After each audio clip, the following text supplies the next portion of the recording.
ওই পাশে গান টান শুনলাম, বাইরে বসেছিলাম বাতাসে। পরবর্তীতে আমার বলতেছে যে খালি শুয়ে পড়ছে, আমার ধরতে জানা ছিল, আমার ধরতে জানা ছিল। সকালে ঘুম থেকে উঠছি, বাদ দিছে ডাউল দে, বাদ দিছে অল্প কটা ভাত খাইছি আর খাইছি।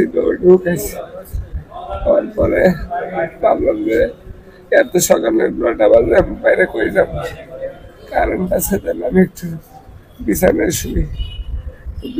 শুয়েছি। ভাত খাইলাম, বাতাসে ঘুম ঘুমাই গেছি।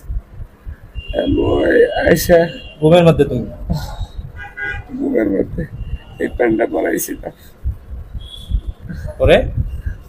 পরবর্তীতে আমার যে কাটছে, আমি তাও কি দিয়ে কাটছে দেখি নাই, ঘুমের মধ্যেই কাটে লাগছে। প্যান্ট খুলছে, তুমি বলতে পারো না? না, প্যান্ট তো শর্ট প্যান্ট ছিল, শুধু একটু নামাইছে। পরবর্তীতে সবাই দেখি যে আমার ঘরে মানুষজন, আমি জানি না তাও রক্ত যে পড়তেছে আমি তাও জানি না। পরে মানুষজন এসে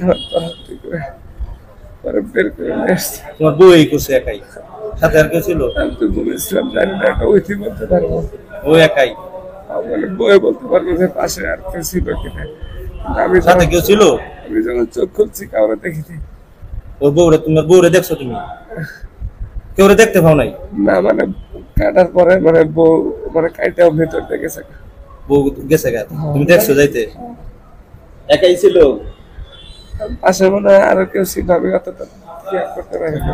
কখনকার ঘটনা?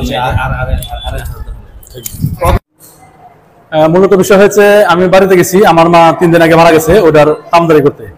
এখন এই মুহূর্তে ফোন দিচ্ছে বাসা থেকে যে তোমার বাইক না অসুস্থ হয়েছে, একটু চালু করে আসো। বললাম কি হয়েছে?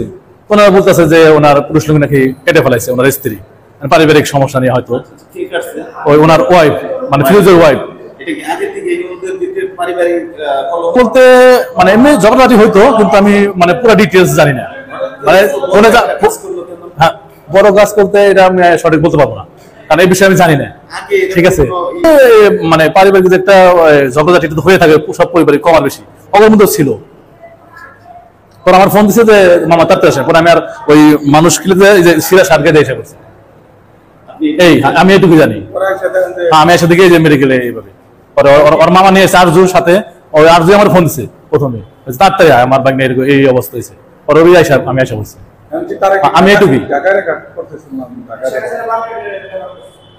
কাগজ নেওয়া হয়েছে, এখন এখানে জন্য হয়তো ঢাকা নিতে হবে আর কি।